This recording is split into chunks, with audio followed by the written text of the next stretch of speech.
Today, we're going to talk about tariffs in a completely unexpected way that is totally simplified.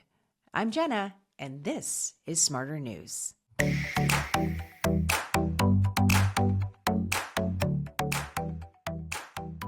Well, today we're speaking with the founder and CEO of an amazing company called Simplified that is doing just that for so many people across this country, and including some members of our own Smarter News team, which is how we actually stumbled upon this story. So we're speaking with Emily Lay. She's the founder and CEO of Simplified. And one of the reasons we're speaking today, actually the main reason we're speaking, although we're really fascinated with Emily's story, just to be completely transparent, is that Emily did something different over the last week on her social media feed that we hadn't seen before, and that she weighed into some current events and shared some of her own story as a business owner. And because it intersects with the news, we thought, what a great opportunity for us to chat.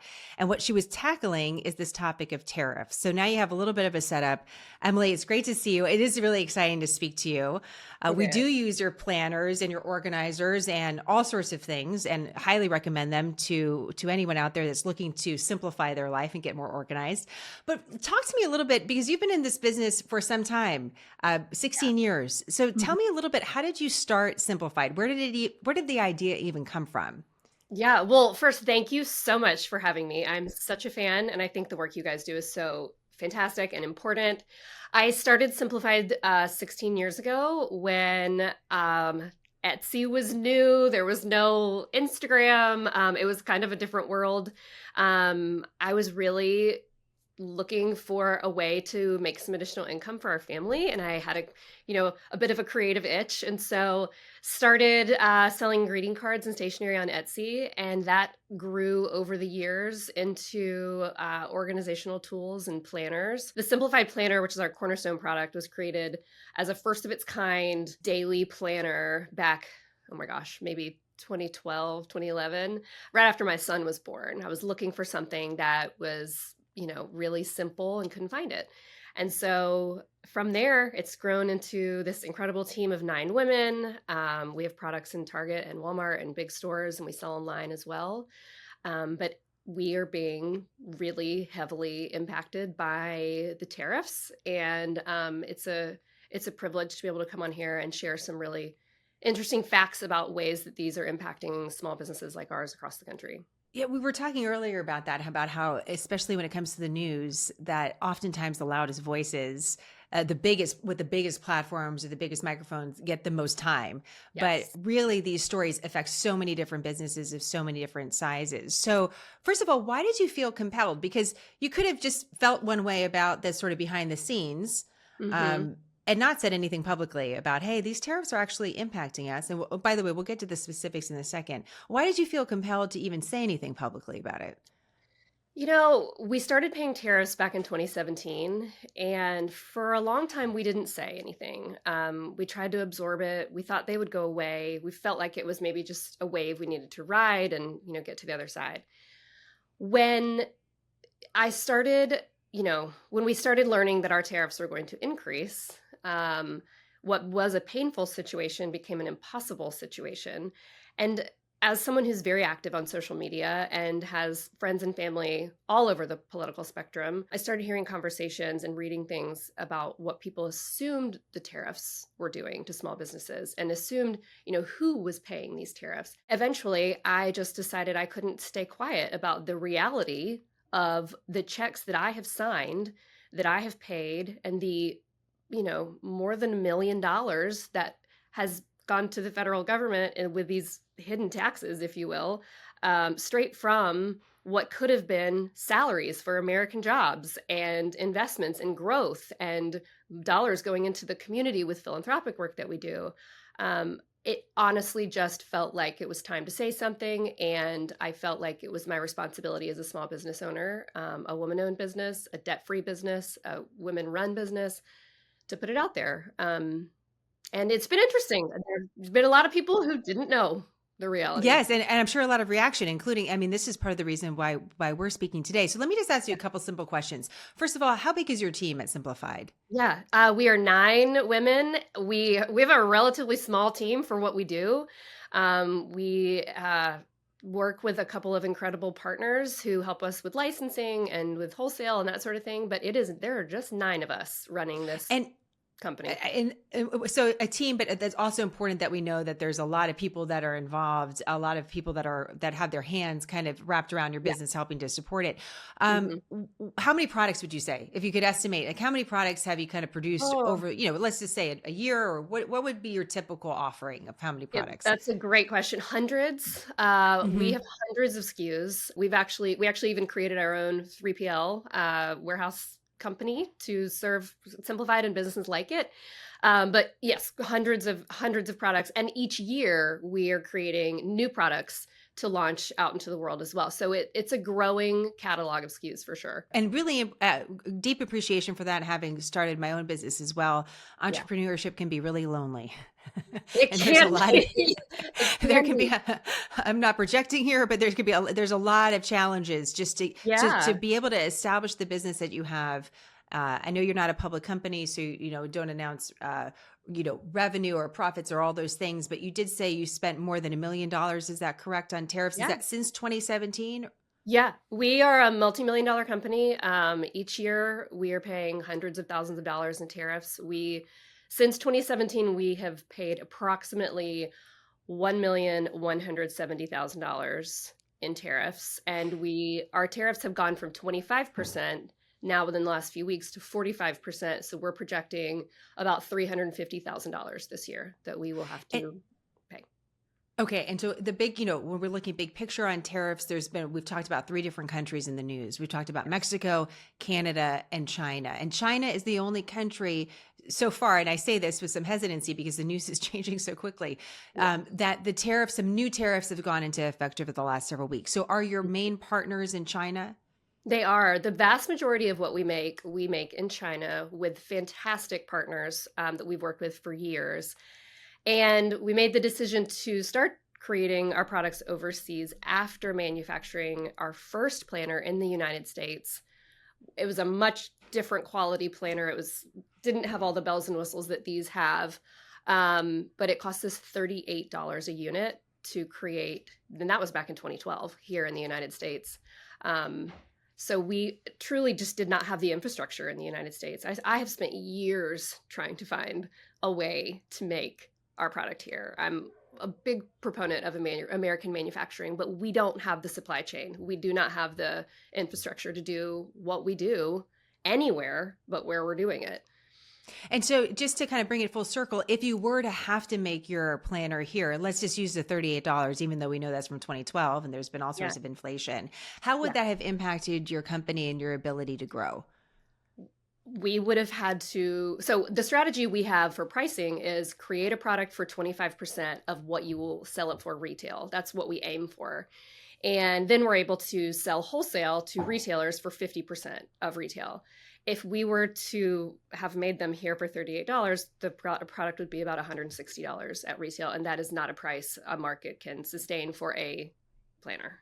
So Wow. That's 100. So I would be buying it for $160. So if I say I really want a planner made in the United States, I want exactly what you produce, even though I know that was your first iteration, that yeah, the idea is that I would be spending over $150 for the product. correct. Correct. Yeah. Unbelievable. So this would be a completely different business, correct? It Right? would There'd be be no way that you would have been able to do what you have done. No, there would be no way. I mean, the amount of money that we pay for all the things, to keep the lights on, to pay for advertising, to pay employees, to pay for insurance and everything else. No, there's no way that we could have taken on that massive of an amount and still met demand. I mean, no, is the short answer. So what does it look like when you pay tariffs? Can you just tell us, what does it look like? Where do you Yeah. actually pay them and how does it happen? This is such a good question, and it's something I think people are very unaware of. We are being told that, China is paying the tariffs or what have you. China and our manufacturers there, who are again incredible, they have nothing to do with it. They tell us that is between you and your country, and that doesn't affect us. So when our containers arrive at the ports, typically it's Los Angeles for us. They're inspected, they go through customs, and then we receive an invoice, typically an online invoice for our tariffs, and then we pay them to the government.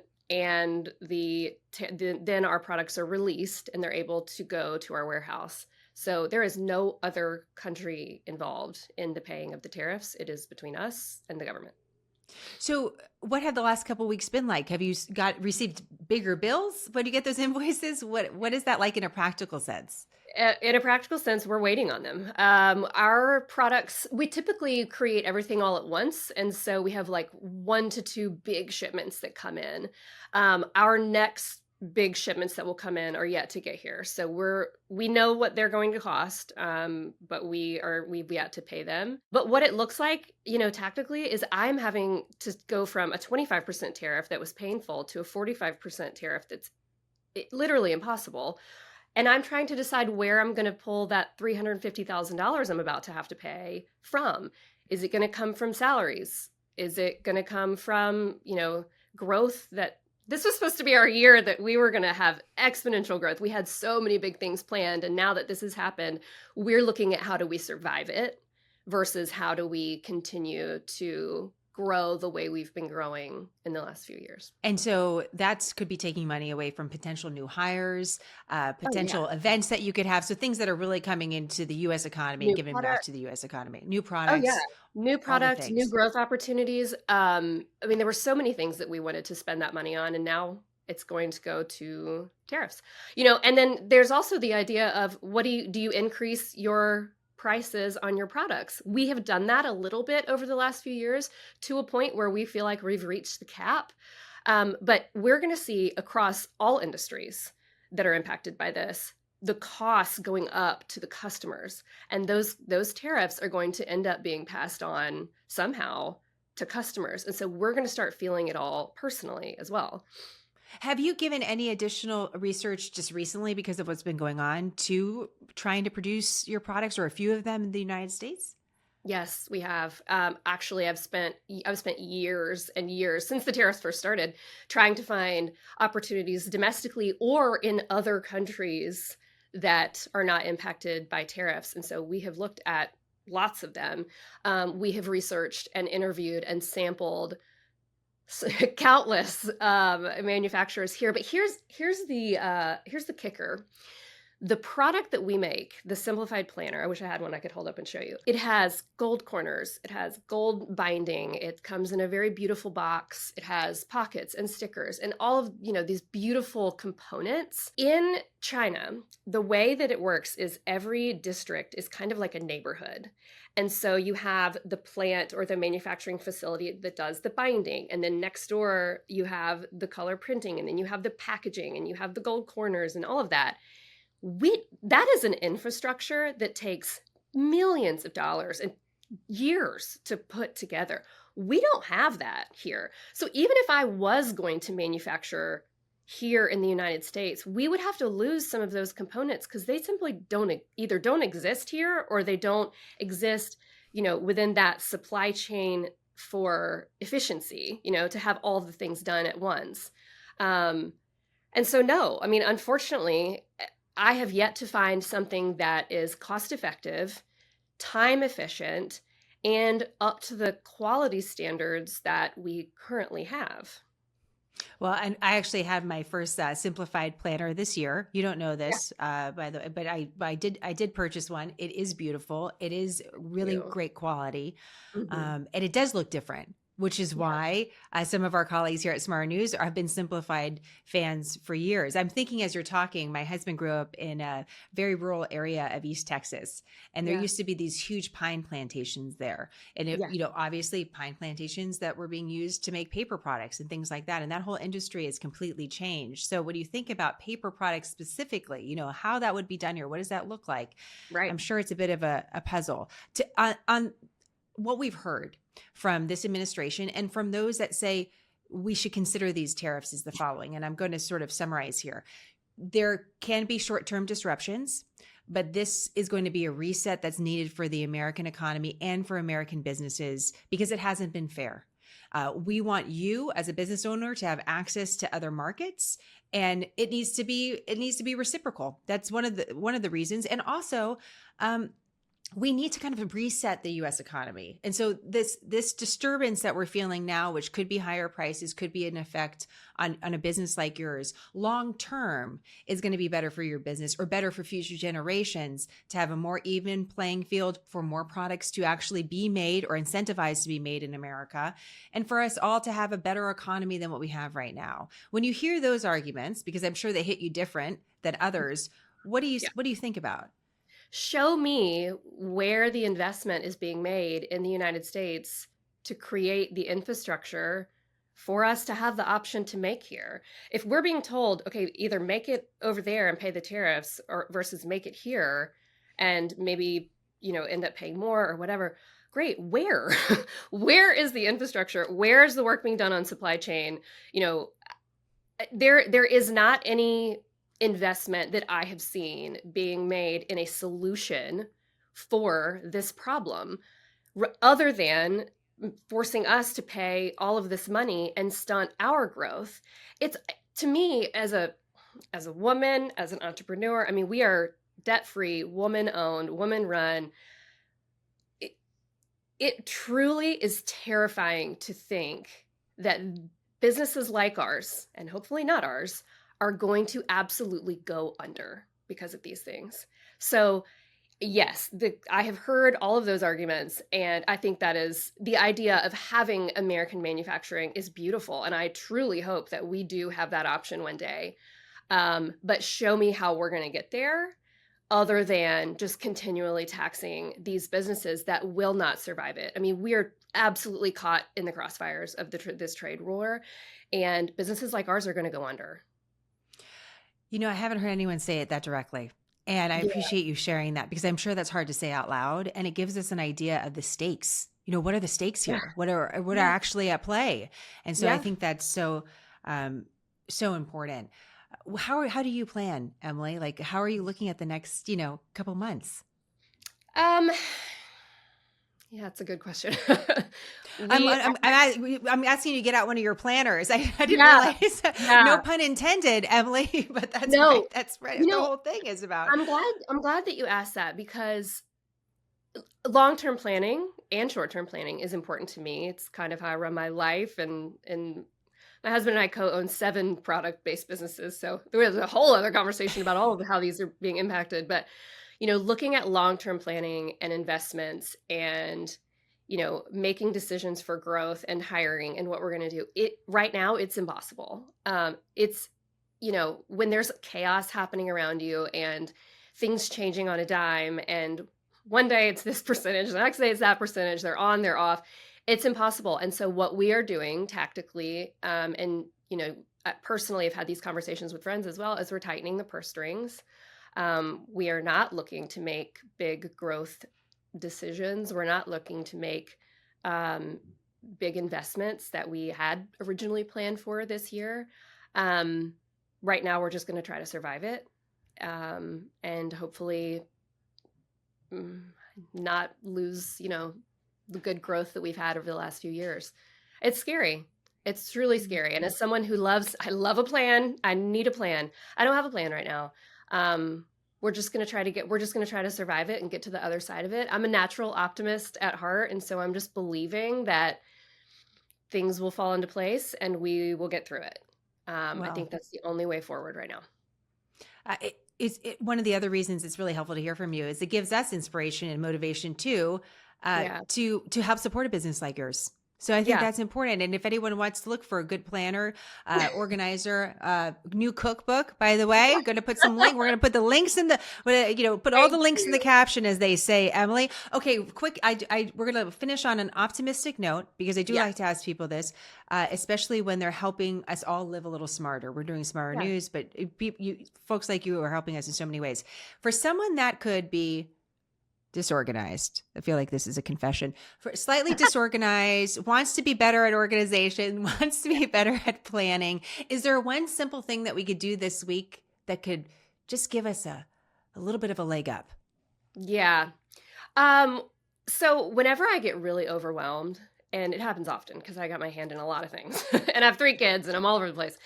What I like to do is do a brain dump. And so if you could see my desk right now, it's there's just stuff everywhere because I've been so busy lately. But what I like to do is get out a notepad and I will write everything down that is in my brain.